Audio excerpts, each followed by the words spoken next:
रहे ना कोई जो विरंची शंकर संभोई। हे गुरुदेव, जिन व्यक्तियों को कभी वृंदावन आने व गुरु दीक्षा व सत्संग प्राप्त करने का सौभाग्य प्राप्त नहीं होता, तो महाराज जी उन व्यक्तियों को भगवान मोबाइल से सत्संग सुनो, भाव से गुरु मान लो, सत्संग में जो आज्ञा है वो पालन करो, भगवत प्राप्ति हो जाएगी। मानने से अला, जब माटी के द्रोणाचार्य बना करके, जबकि असंभव है। देखो, गुरुजी ने कहा राम राम बोलो, कृष्ण कृष्ण बोलो, हम जप रहे हैं, उनको गुरु मान लिया, कितना सहज है। लेकिन प्रत्यंचा चढ़ा करके धनुर्विद्या में प्रकांड हो जाना, बहुत प्रवीण हो जाना, ये तो असंभव बात है ना। मिट्टी की मूर्ति गुरु की बना के, क्योंकि उसके लिए हमको हर चेष्टा का ज्ञान प्रगट में चाहिए ना, वो केवल मिट्टी की मूर्ति। लेकिन गुरु महिमा अखंड मंडलाकारम व्याप्तमेन चराचरम, तो मिट्टी में भी गुरुदेव, तो मिट्टी की मूर्ति बनाकर जब गुरुदेव सिखाया नहीं और धनुर्विद्या में प्रवीण हो गए कि गुरुदेव को भी पता नहीं, तो आप मोबाइल से किसी भी संत को गुरु मानकर उनकी आज्ञा से अगर चले तो क्या आपको भगवत प्राप्ति नहीं हो जाएगी? क्यों? आप बोलिए, किसका प्रश्न है? तो हो जाएगी कि नहीं हो जाएगी? कहना है जैसे उन्हें कभी ऐसा तो कभी वृंदावन ना हो, कभी हमसे मत मिलो, लेकिन हम बोल रहे हैं राधा राधा जपो। अभी अगर अमेरिका में तुम्हें सुनाई दे राधा राधा जपने लगो और हमारी आज्ञा से चलने लगो, पराई माता बहनों की तरफ व्यभिचार दृष्टि मत रखो, मांस मदिरा मत पियो, सात्विक वृत्ति से रहो, वहीं भगवत प्राप्ति हो जाएगी। अमेरिका में वृंदावन मिल जाएगा। हम क्या कर सकते हैं अंतिम व्यक्तियों के लिए? ये कह रहे हैं कि आगे लिख रहे हैं कि क्या मैं भी उनके लिए नाम जप कर सकता हूँ, सबके लिए? देखो, संत महात्मा तो सबके लिए जपी रहे, सर्वे भवन्तु सुखिनः सर्वे सन्तु निरामया। पहले आप छक लो, आप भगवत प्राप्ति कर लो। आप इतना छक्कर नाम जप करो कि आपको भगवत साक्षात्कार हो जाए, तो पूरे त्रिभुवन में कहीं कोई और है ही नहीं भगवान के सिवा, तो किसका कल्याण करोगे? गीता में भगवान जी कह रहे, मता परतरम नान्यत् किंचित् अस्ति धनंजय, मेरे सिवा और कोई है नहीं। तो भ्रम अपना मिटाना है, दूसरों का नहीं। भगवत प्राप्ति अपने को करवा ली, दूसरों को नहीं। हमारा चश्मा जे भी ठीक हुआ तो जित देखो तित श्याम मई है।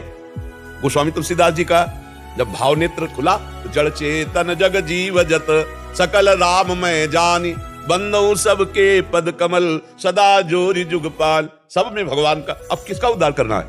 उद्धार अपना करना है। हमारी दृष्टि बदल जाए तो सृष्टि भगवान ही बने हुए है, दूसरा कोई नहीं है। और जब हम में भगवत प्राप्ति का रंग चढ़ेगा ना, तो आपके स्पर्श से, आपके दर्शन से, आपके संभाषण से, आपकी छोटी छोटी चेष्टाओं से लोगों का कल्याण शुरू हो जाएगा।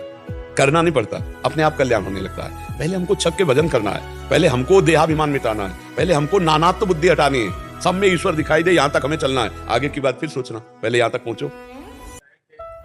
हर 3 महीने में बैटरी डिस्चार्ज हो जाती है, फिर आपके कारखाने में आके इसको चार्ज कर लेते हैं, तो अच्छा लगता है। ये तो वहां पर पड़े रहेंगे, ठीक है, लेकिन यहाँ पर आपसे दर्शन नहीं। इनका प्रश्न था कि जो आ नहीं सकते, जो मान लो नहीं आ सकते हैं, तो उनके भी कल्याण, और जो आ जाए तो अब फेस टू फेस जो बात है, अब वो हाँ वो कैसे है? मोबाइल का गुलाब जामुन और दुकान से अंतर हो गया।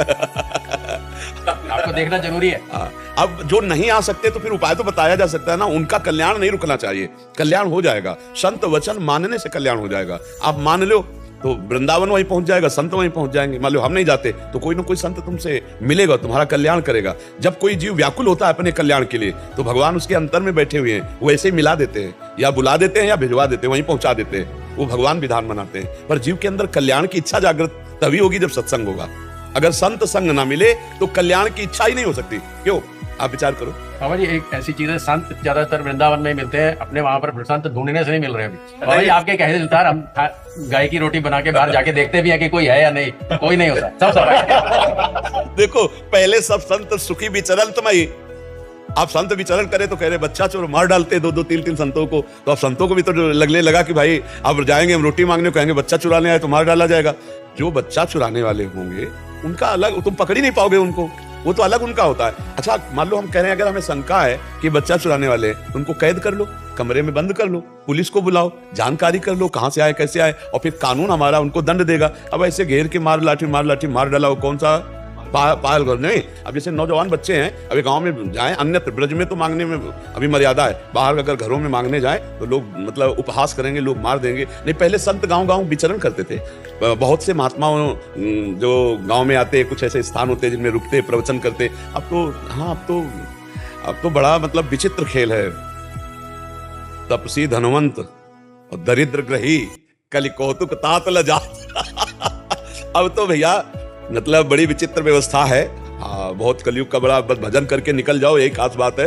नहीं तो फसाओ, हर गली में फसाओ है, हर कदम में फसाओ है। भगवान की प्राप्ति बड़ी कठिन है। आपके आदेश अनुसार रोज घर के बाहर जाके देखते हैं कोई संत समय हो गया ला साहब, आप नहीं मिलेंगे। हाँ, आप नहीं मिलेंगे, वैसे नहीं मिले, बहुत कठिन हो गया। अब जो संत जन है वो अपनी अपनी गुफा, अपने अपने मकान बना करके चुपचाप भजन कर रहे हैं, क्योंकि कलिकाल का ऐसा प्रभाव है। अब ये काशी है, हरिद्वार है, वृंदावन है, अयोध्या है, अब हाँ, अब ऐसे संत जन पाए जाएंगे। अब भ्रमण, इसीलिए यहीं पर आने का दिल करता है बाबा जी। हाँ, नहीं तो आओ। जिनको नहीं आने का मिलता वो मोबाइल से सुन ले, लेकिन जिनको आने का मिलता है सौभाग्य तो धन्य भाग है, आना चाहिए। महीने 2 महीने में जिनको सुविधा है एक बार जरूर आ जाना चाहिए। दर्शन, संभाषण, बिहारी जी, राधा वल्लभ जी से आंख मिला ले, ये सौभाग्य मोबाइल से थोड़ी मिलेगा। अब जैसे ऐसे आप जो आनंद ले रहे हैं वो मोबाइल से थोड़ी मिलेगा। 3 महीने तक चलेगा बाबा जी, ऐसे ही सोचते मन में सोचते बाबा जी से बात।